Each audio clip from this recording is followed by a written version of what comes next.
વચરામૃત ગઢડા મધ્ય પ્રકરણનું 39મું છે. મહારાજે સંતોને કહ્યું પ્રશ્ન પૂછો, પણ પછી મહારાજ કૃપા દ્રષ્ટિએ કરીને પોતે જ બોલ્યા છે.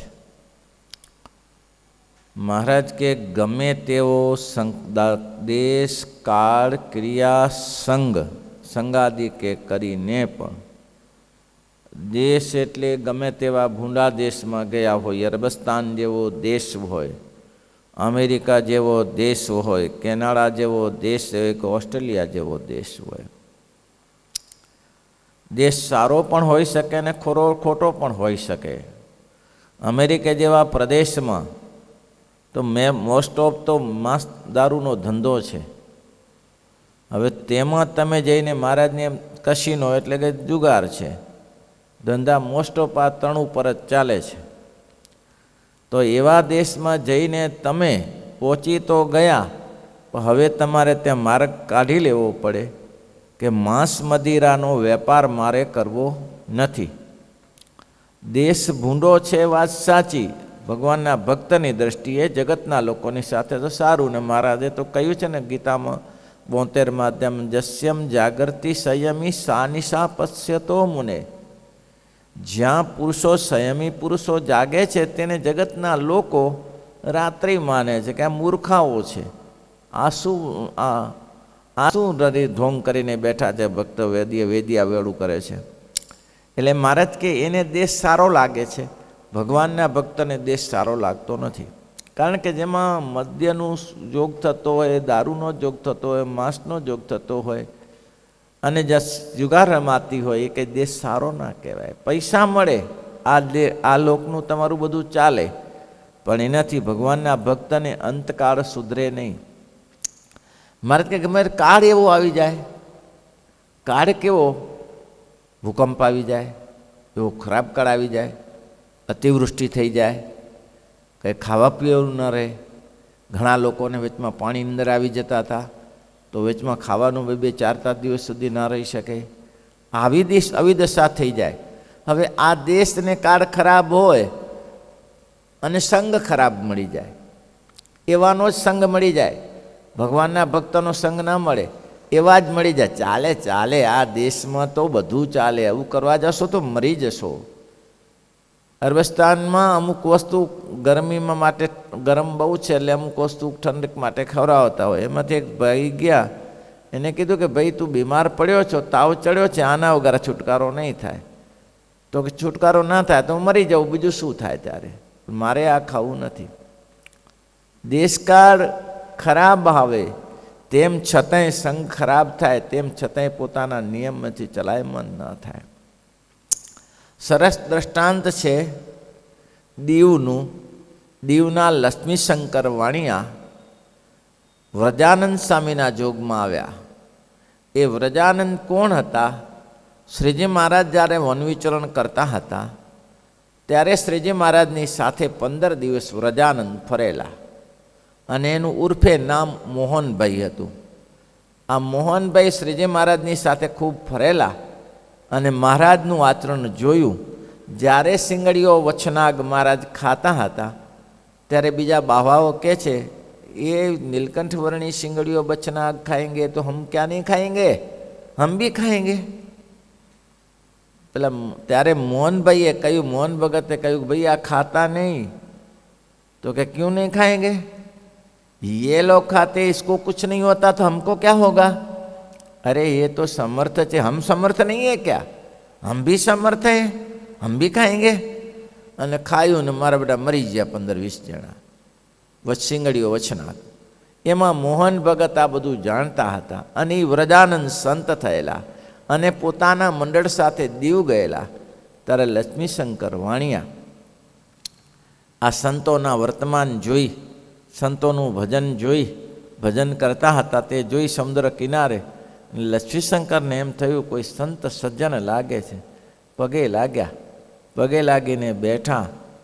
કહ્યું, બાપજી અહીં બસ સ્વામિનારાયણના આશ્રિત છીએ, સત્સંગ માટે ફરીએ છીએ, તમે થોડી ઘરમાં સ્વામીજી મૂંઝવણ છે, આપ સંત મળ્યા છો, આપની આગળ ખોટું ના કહેવાય. ઘરમાં થોડો વહીવટમાં મુસીબત ઘણી છે, એટલે સ્વામીજી વિદેશમાં જવાનો વિચાર છે. વિદેશમાં જશો? એમને તો હા, તે દિવસે પાકિસ્તાન કરાચી ચાલતું હતું, વિદેશમાં જવાનો વિચાર છે. સ્વામી કે બહુ સરસ, એક કામ કરો. કયું સ્વામી? તમે કંઈક નિયમ આપો કે નિયમ પાડીએ.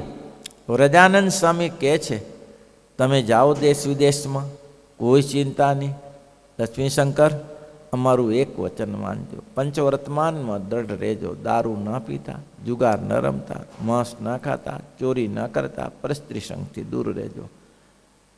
બહુ સરસ સ્વામીજી, આપે મોટો મારા પર ઉપકાર કર્યો, મને આ નિયમ આપીને હું નિયમ અવશ્ય પાડીશ.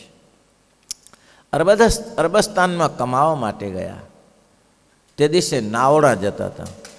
નાવમાં બેસીને પહેલી બાજુ એટલું દૂર નથી, પણ 2-4 દિવસ તો નાવમાં લાગે.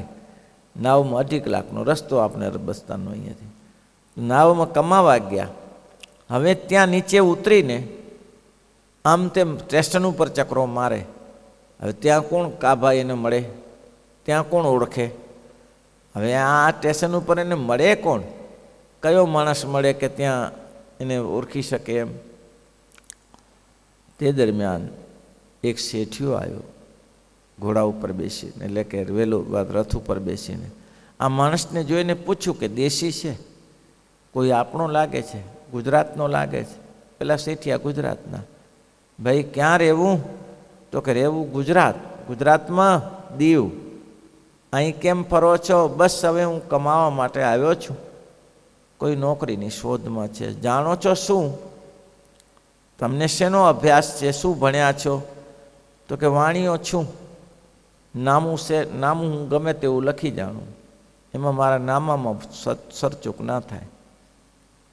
તરત લક્ષ્મીશંકરને પેલા શેઠે કહ્યું, બેસી જાઓ રથમાં, મારે તમારી જ જરૂર છે, મારે તમારી જરૂર છે, બેસી જાઓ. અને રથમાં બેસી ગયા. રથમાં બેસી ગયા અને શેઠની પેઢીએ બેઠા અને એવું સરસ નામું કરવા લાગ્યા, એવો એકાઉન્ટ, એવો હિસાબ રાખ્યો, એવો શેઠ ખુશ થઈ ગયો. અને શેઠે પોતાની આખી પેઢીની જવાબદારી લક્ષ્મીશંકરને સોંપી દીધી. લક્ષ્મીશંકર બધો કારભાર કરે, બધી જ જવાબદારી શેઠ નિશ્ચિંત થઈ ગયા કે આવા માણસ ભગવાનની ઈચ્છાથી મને મળ્યા છે. પણ સમય જતા સમય દેશ કાળ ક્રિયા સંગ ખરાબ થઈ જાય ભાઈ, ખરાબ આવી જાય જીવનમાં. મહારાજ આ વચનામૃત લખ્યા છે, જડીબૂટી સમાન લખ્યા છે. શ્રીજી મહારાજના વચનામૃતને કોઈ મનન કરે, નિધિધ્યાસ કરે, આ વચનામૃત માણસને આ ભવસાગરના રોગ થકી મુકાવી દે એવા વચનામૃત છે. લક્ષ્મીશંકર શેઠિયા ત્યાં ગયા. બહુ સારી પેઢી ચાલે પહોંચીથી ગરમી ચડી શરીરમાં, અને એક તો ગરમ પ્રદેશ. હવે શરીર બહુ એટલો બધો તાવ ચડ્યો અને એમાંથી જલંધરનો રોગ થઈ ગયો, પેટમાં પાણી ભરાવાનું. અને તે સમયે ઓપરેશન થતા ન હતા.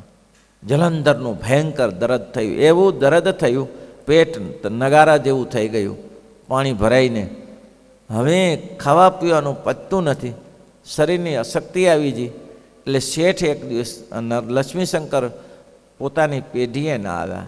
એટલે પૂછ્યું બીજા ગુમસ્તાને કે શેઠ નથી આવ્યા, લક્ષ્મીશંકર નથી આવ્યા? તો કે ના નથી. કેમ નથી આવ્યા? તો કે એમને શરીરે જરા સારું નથી, જલંધરનું દર્દ છે. શેઠને એમ થયું આવા માણસને મદદ કરવી મારી ફરજ છે, મારી ફરજ છે, મદદ કરવી જોઈએ. આવો માણસ મળે નહીં. એટલે શેઠ શોધતા એના ઘરે ગયા, રહેવાનું મકાન આપ્યું હતું, ત્યાં ગયા. રાત્રિનો સમય થઈ ગયેલો, સૂતેલા ભગવાનની પ્રાર્થના કરે. વ્રજાનંદ સ્વામીએ નિયમ આપ્યો છે, દેશકાળ ક્રિયા સંગ થાય, ગમે તે થાય તો પંચવર્તમાન પાડજો, આમાં ફેર પડાય નહીં. શેઠે દરવાજો ખટખટાવ્યો. અત્યારે કોણ પાછું? દરવાજો ખટખટાવ્યો, ત્યાં લક્ષ્મીશંકરના શેઠ આવ્યા. એને કહ્યું, જુઓ આ દર્દ એવું છે, આ જે પેટમાં પાણી ભરાયું કોઈ રીતે દૂર ન થાય. હું એક ઔષધિ આપું છું, એ જ ઉપાય છે. અને ઔષધિ શું હતી? દારૂ હતો. આપી જાઓ. જુઓ સવારે પેટ સાફ થઈ જાય. લક્ષ્મીશંકર કે આ તો નહીં થઈ શકે, આ તો નહીં થઈ શકે. અરે પીવો, મરી જશો, મરી જશો, આનો આ જ ઉપાય છે, આના સિવાય બીજો કોઈનો ખુલાસો થાય નહીં, અને મરી જશો, લેવા દેવા. ના શેઠ, નહીં નહીં નહીં નહીં, ચાલો ચાલો આટલું પી લો, પી લો. તમે અહીંયા પરદેશી છો, અહીંયા આવ્યા છો, તમારું અમારા સિવાય કોણ ધ્યાન રાખશે, લ્યો આપી લ્યો. નહીં શેઠ, રહેવા દો, રહેવા દો. અરે રહેવા દો, નહીં પહોંચી વળો શેઠ, રહેવા દો, આ એક રાત્રિ રહેવા દો, બીજી જ કાલે આવતીકાલે જોશું. હવે બીજો દિવસ થયો, બીજી રાત્રિ પડી, એને થયું કે ઓહો હો હો હો હો. ના તે જ રાત્રિએ રાત્રે 10 વાગ્યા અને ફરી પાછો દરવાજો શેઠે લક્ષ્મીશંકરે ટેક જબરજસ્ત રાખેલી કે ના છોડું, મરી જાઉં તો મરી જાઉં. સ્વામીએ કહ્યું છે દેશકાળને ક્રિયા, અને સારા થાય તો પોતે હંમેશા માટે કે ખરાબ હોય કે ભૂંડા હોય પંચવર્તમાન રાખજો. ભગવાન સ્વયં આવ્યા. ભગવાન લક્ષ્મી વ્રજાનંદ સ્વામીના વચને ભગવાન પધાર્યા અને દરવાજો ફરીથી ખટખટાયો. વળી થયું કે આ શેઠ ઉપાધિ કરશે અને ફરી પાછું પાસે, હે ભગવાન બચાવજે. જ્યાં જુએ તો ચતુર્ભુજ ભગવાન સ્વામિનારાયણ દેખાયા. ઓહો હો, મણકી ઘોડી ઉપર. હા મહાપ્રભુ તમે, હું એ જ વ્રજાનંદ સ્વામીએ વર્તમાન આપ્યા છે ને, એ હું પોતે સ્વામિનારાયણ છું. તમને આ તકલીફ છે, તમે પંચવર્તમાન પાડો છો, તમારું રક્ષણ કરવું મારી જવાબદારી છે. લ્યો શેઠ, પેટમાં તકલીફ છે ને, લ્યો આ મીઠું આપું છું અને તુલસીના પત્તા આપું છું, આમાં કંઈ નથી, જુઓ આ એક ફાંકી મારી જાઓ, ભગવાન બધું સારું કરશે, ચિંતા નહીં. સવારે પેટ સાફ થઈ જશે અને સવારે ખીચડી બનાવીને જમજો હો. જય સ્વામિનારાયણ. ભગવાન અદૃશ્ય થઈ ગયા. લક્ષ્મીશંકરને થયું વાહ હા વાહ વાહ વાહ, બહુ દયા કરી. થોડી જ વારમાં પેટનો ખુલાસો થયો, ખડખડાટ કરીને આ બધો કચરો સાફ થઈ ગયો એ ખાધા પછી, અને એકદમ નરવા થઈ ગયા. તુલસીનું પત્તું ને મીઠું ભગવાને આપ્યું, અને બીજે દિવસે ખીચડી શેઠે સવારે બનાવીને ખાધી, અને શેઠ પોતાની પેઢીએ ચાલ્યા ગયા. શેઠિયો આવ્યો, કેવું થયું કયો? બસ શેઠ બધું સારું છે. બધું સારું કેમ થયું? દવા શું લીધી? કોઈ દવા નહીં, ભગવાન સ્વામિનારાયણની દવા એ જ મારી દવા.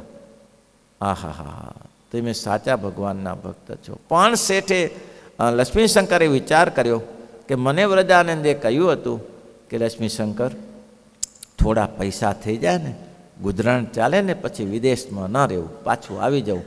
હવે પેશેન્ટની જોડે ઘણા પૈસા હતા, પેઢી સારી ચલાવતા હતા, એટલે મહિનો 1.5 મહિનો રહ્યા પછી એના શેઠને કહ્યું કે શેઠ, મારે ઘણા દિવસ થયા, મારા છોકરાઓ ત્યાં છે, એટલે મારે જરા ઘર યાદ આવે છે, એટલે મારે થોડા દિવસ માટે ઘરે જવું પડશે, એટલે આપ રજા આપો. ના ના ના ના ના, છોકરાને એ બોલાવી લે. ના ના ના શેઠ, એ કંઈ જરૂર નથી હો, તમે મને રજા આપો, હું આવીશ પછી અનુકૂળતા હશે તો.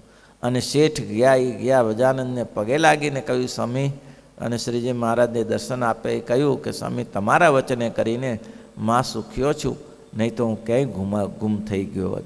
આવી રીતે શ્રીજી મહારાજ કે સંગાદિકે કરીને પણ પોતામાં ગુણ હોય એ જાય નહીં. દેશ કાળ ક્રિયા અને સંગ ખરાબ થાય તોય પણ પોતામાં જે ગુણ હોય એ જાય નહીં.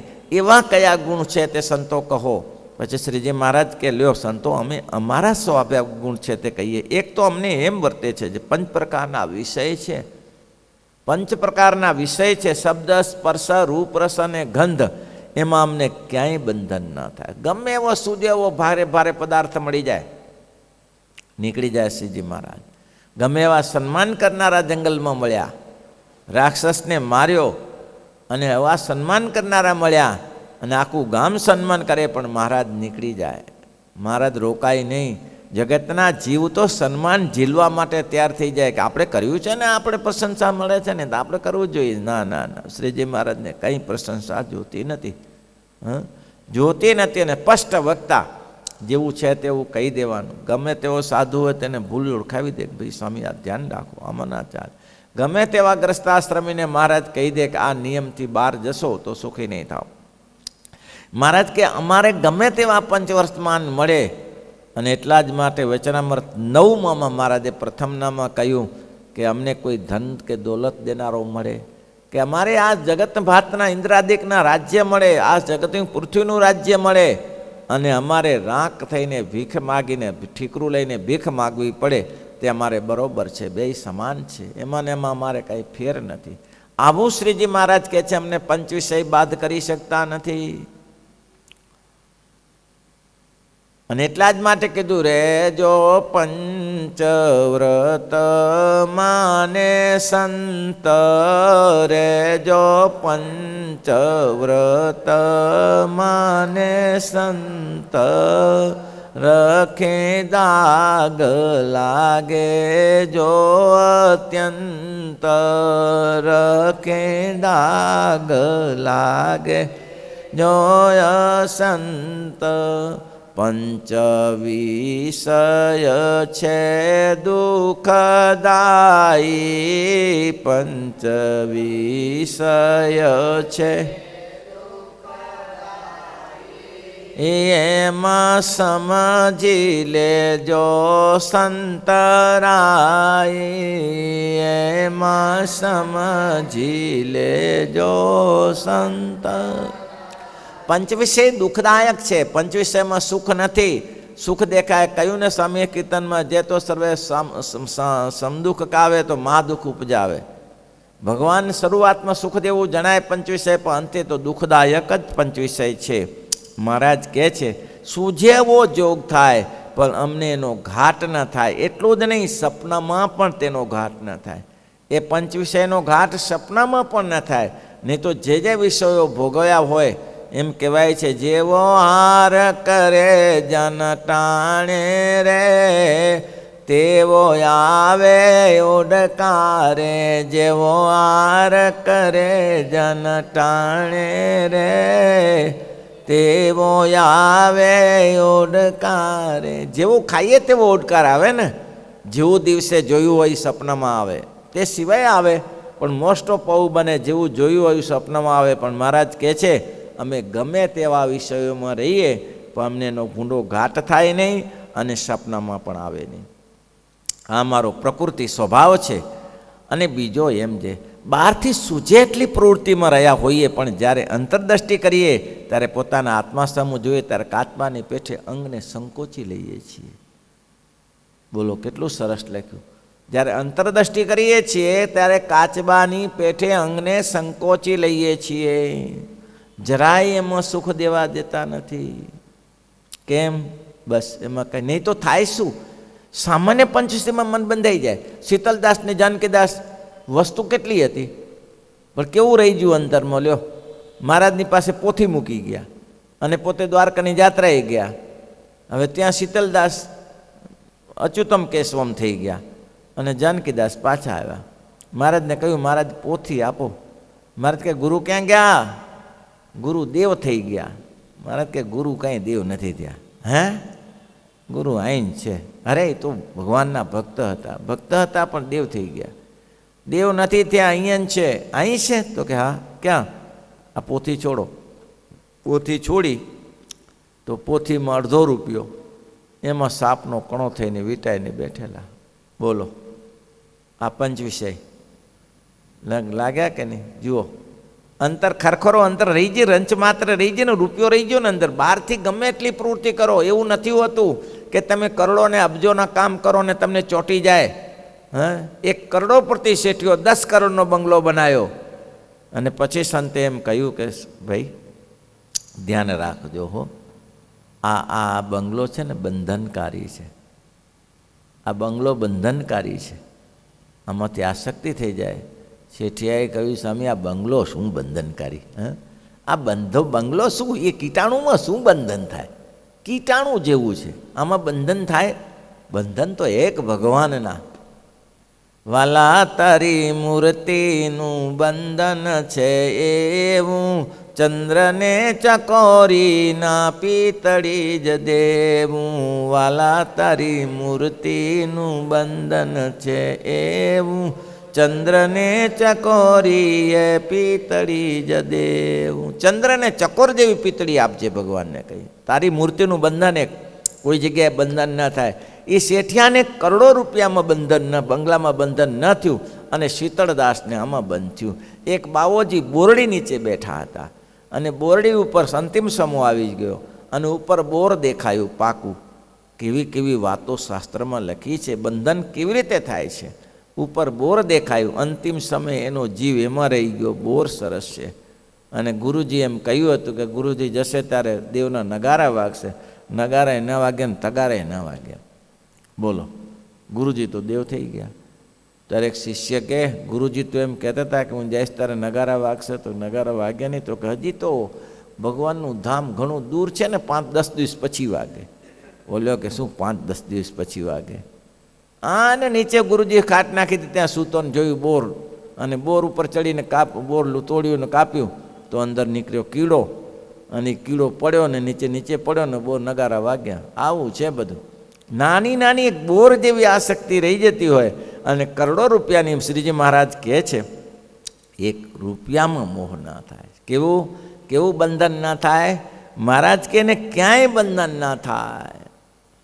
લાખો રૂપિયાની સમૃદ્ધિ મળે પણ નીકળી જાય. મેં પહેલે દ્રષ્ટાંત આપ્યું હતું ને, કેવી રીતે નીકળી જાય? તો કે જો પાણીનો ઘડો માથે લઈએ તો વજન જણાય. લાખો લીટર સમુદ્રના પાણીમાં કે તળાવના પાણીમાં ડૂબકી ખાઈએ તો એનું વજન નથી જણાતું. જણાય છે? નથી જણાતું. પણ ઘડો પાણીનો લઈએ માથે, 10 કિલો 10 લીટર લઈએ તો વજન જણાય છે. કેમ? પોતાનું કરીને માન્યું. આ વ્યવહાર તો કરવો પડે. આ વ્યવહાર ન કરીએ આપણે સંપ્રદાયના રોટલા ખાઈ ગુણાતીતાની સામે કે હું સ્વામિનારાયણનો છું અને સ્વામિનારાયણ ભગવાનનું કામ હું ન કરું તો હું એના રોટલા ખાઉં છું, નિમક હલાલ કહેવું. એટલે સ્વામિનારાયણના રોટલા ખાઈને સ્વામિનારાયણનું કામ કરવું એ મારી ફરજમાં આવે છે. આપણે સ્વામિનારાયણના છીએ તો સ્વામિનારાયણ ભગવાનનું કામ કરવું આપણી જવાબદારીમાં આવે છે. બાકી મહારાજ કે અંદર રંચ જેટલો ઘાટ રહેવા દેવો નહીં. કેટલો? બસ થઈ ગયું ભગવાનની કૃપા, થઈ ગયું કામ, સારું થઈ ગયું ભગવાનની મરજી. આ ના થયું એની ઈચ્છા છે, ના થયું તો એમની ઈચ્છા, થઈ ગઈ તો ભગવાનની કૃપા. ભગવાનની મરજી નહીં હોય તો નહીં થયું, અને ભગવાનની મરજી છે તો થઈ ગયું. આ નિશ્ચય ક્યારે જાય ને. મહારાજે 4 વાના બતાવ્યા, બહુ સરસ કરીને બતાવ્યા. મહારાજ કે ગમે એટલી ઉપાધિ હોય, કાચબાનું દૃષ્ટાંત આપ્યું છે, કાલે કહેશું. કાચબો જેમ પોતાના અંગ સંકોચી લે છે તેમ મહારાજ કે અમે અમારી આ વિષયોને, ઇન્દ્રિયોને સંકોચી લે છે. કોઈની તાકાત નથી કે આગળ જઈ શકાય. શ્રીપતિમ શ્રીધરમ સર્વ